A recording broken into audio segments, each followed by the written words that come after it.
Hello and good afternoon. There is much speculation that because of the Brexit deadlock, the UK could be headed for yet another general election.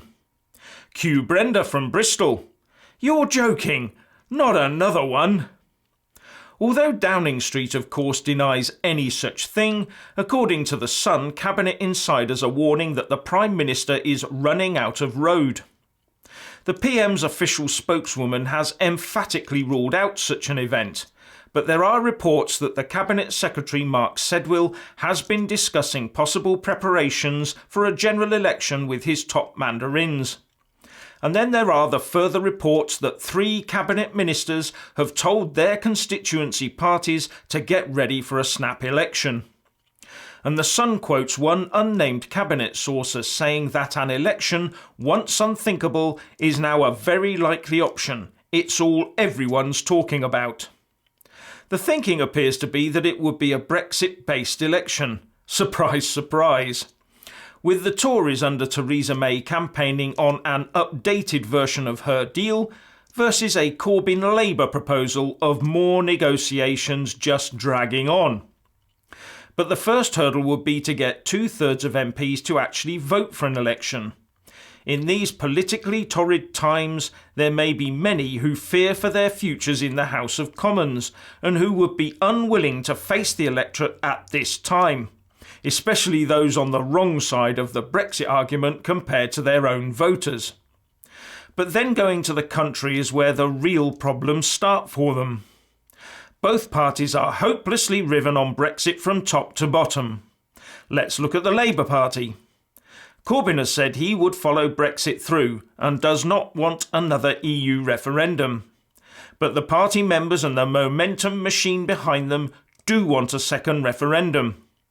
And as Labour decides manifesto commitments via internal democracy, Corbyn could find himself forced to lead a manifesto of promising a second EU referendum, which could damage the party's chances, as recent polling suggests he could lose a lot of support amongst voters with that policy.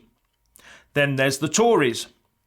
If May tries to push her Brexit in name-only deal onto the Tory manifesto, how on earth can she keep on board the likes of those of her MPs who are members of the highly Eurosceptic European Research Group, of which Brexiteer Jacob Rees-Mogg is the chairman? Will there have to be massive deselections and new, more malleable candidates found? And is the largely Eurosceptic Conservative Party voter base that hates her deal going to support her in the end, or just stay at home? Or worse for her, but great for Gerard Batten, vote for the UKIP pound sign. And while they're all pondering this, the crunch date of the 29th of March will be approaching at a significant rate of knots. This could make an automatic WTO exit from the EU almost inevitable, especially as Parliament shuts down for the final 25 days before polling day. Unless, and this is the stinger, unless Parliament voted to approach the EU to agree to extend Article 50 prior to the election. And given that it would take over a year to conduct Labour's possible second referendum and more time to hold the general election too, then we could be looking at a lengthy extension. But what if just one of the EU 27 refuses, therefore making it impossible to extend the Article 50 process? Remember, the last thing they want is more uncertainty and the risk of EU MEP elections being held in the UK, which could return many UKIP MEPs to Brussels.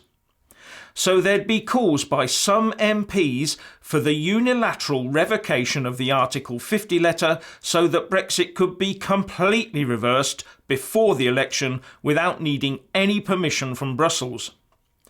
I don't think our MPs would vote for an election without a lengthy extension already agreed by Brussels and in the bag, or that the Article 50 letter was already revoked. The Tories now want to stay in power, and Labour wants to be in power. So you would think that they would have to come out with a blinding Brexit plan. But they won't need to. Firstly, because they'd already have kicked the Article 50 can down the road. And secondly, because they'll do what they always do. They will come out with the usual tactics of Labour and Tory MPs lying and saying to the press that when on the doorstep, Brexit isn't anywhere near the top of voters' concerns. All the voters are worried about, those MPs will say, is the economy, taxes, social services, schools, the police, the NHS, house prices, rental prices, the cost of food, the cost of clothes, etc., etc., etc. They will do all they can to turn any general election into a direct blue versus red tussle over domestic issues. The Tories will talk about protecting the economy and protecting the NHS. Labour will talk about taxing the rich and protecting the NHS. And somewhere near the bottom they'll both say, oh, and we'll sort out Brexit too. But they won't say exactly how or exactly when. Anyway, what do you think? Please leave a comment below and thank you for watching.